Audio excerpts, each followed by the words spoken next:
Hey guys, it's me again. So the Chinese New Year festivity continues. I was at a party and the guys were just about getting ready to drink and have dinner, so I decided to leave early to sort of avoid that.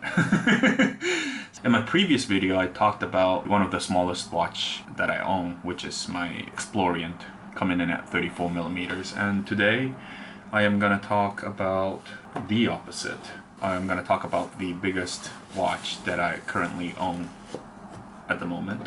And some of you who know how to read Japanese, or I guess Chinese as well, could probably guess what this is. From the thumbnail, I guess. But so this is Kaigun Koku Dokei in Japanese, which means marine aviation or pilot watch. And yeah, so today I'm gonna talk about this guy.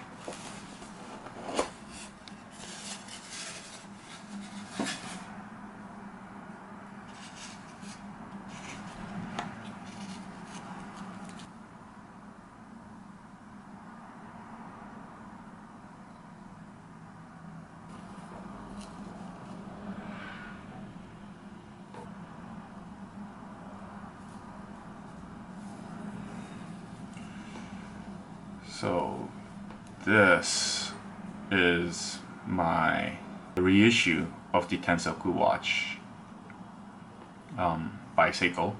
Some people call it the kamikaze watch, I guess. So this one comes in at over 48 millimeters. It's a big boy.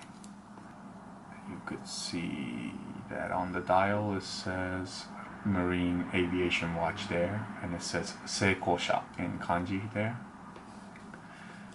I think it's a limited edition. I forgot how many pieces they made, but there's a version where the 12 o'clock is at 3 o'clock. Yeah, this one has a rotating bezel, bi-directional, as you can see. Has an automatic movement. Some folks said that it's the Y675A, but that movement is based off 7S25, and that doesn't hand wind, right? But this one has hand winding. Can hear it. It has a go state position where it does nothing. It does back hack, and it's got the onion crown on it, which I like. Yeah, so I don't know what the movement is. Maybe it's a modified version of that. I've only worn it twice, I think. It's been about a year as well, I guess. The numerals that they use on this dial, it's really old school. And let me see if I can show you. So the loom is really cool too. So let's see if I can get it too. Yeah, it's pretty nice, pretty cool, right? They only released it in Japan. I got it in Japan for cheap, used. I think I paid like 8,000 Japanese yen for it. It was almost in like new condition. Like the leather strap that comes with it is pretty standard, pretty crap. Got it for really cheap, so I'm really happy about this one. Yeah, so like I said, I don't ever wear it because it's really big. So this is it on my wrist, and you can see how massive it is. It's a behemoth of a watch. You know, just as all Flieger or pilot's watch were intended to be, right? For legibility. I don't know if they have a pet upstairs, but yeah, something's scratching the floor upstairs. I don't know if the microphone's picking up, but I think I could pull it off. But yeah, but it is big. It is just really big. Ridiculously big. It's awesome. But you know, this watch is another one that sort of inspired me to want to design my own dial. Like I wanted to make something like this, but smaller, because I'm not a pilot and I don't really need that legibility. I just wanted something wearable. So this is in the process at the moment. I'm still trying to work out some little details. I decided to go ahead and just buy parts for it. I got it from AliExpress. I think it's from the seller Tandorio. So it's their case, and you know, and it's nice. Like just the case in itself is very nice. So what I did was, you know, I built one.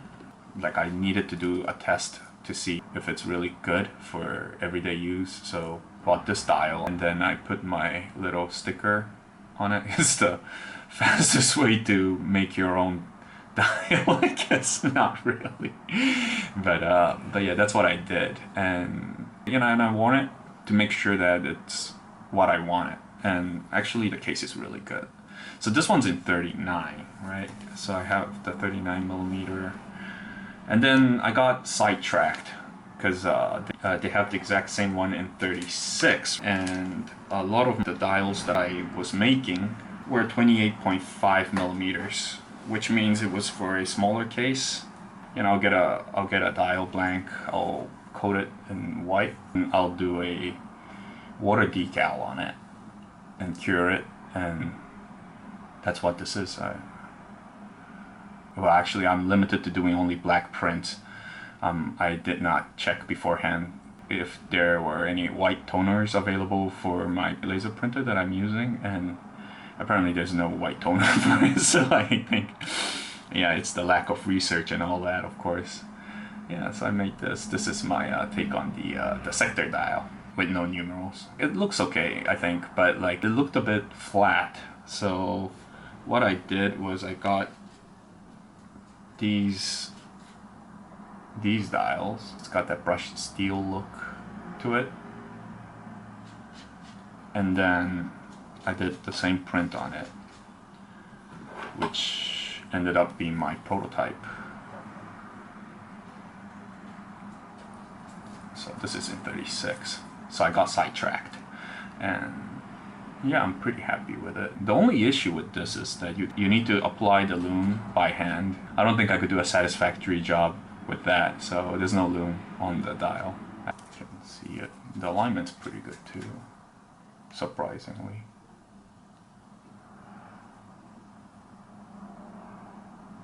So after this prototype was done, so naturally I wanted to get back to doing this kind of design, right? So I purchased another one. This one's got a different onion crown to it. But it's got a very similar bezel style to it. Very similar. It's got a screw down crown and everything. Yeah, I'm still deciding. I might do a prototype, and then if I like it, I might invert the color and then outsource it to one of the suppliers to help me get it done with pad printing. But for me to consider that, I want to make sure that the design's done and that I'm really, really, really happy with the design before I do that. And it's been an interesting journey so far. That's all for tonight. Thanks, guys. Bye.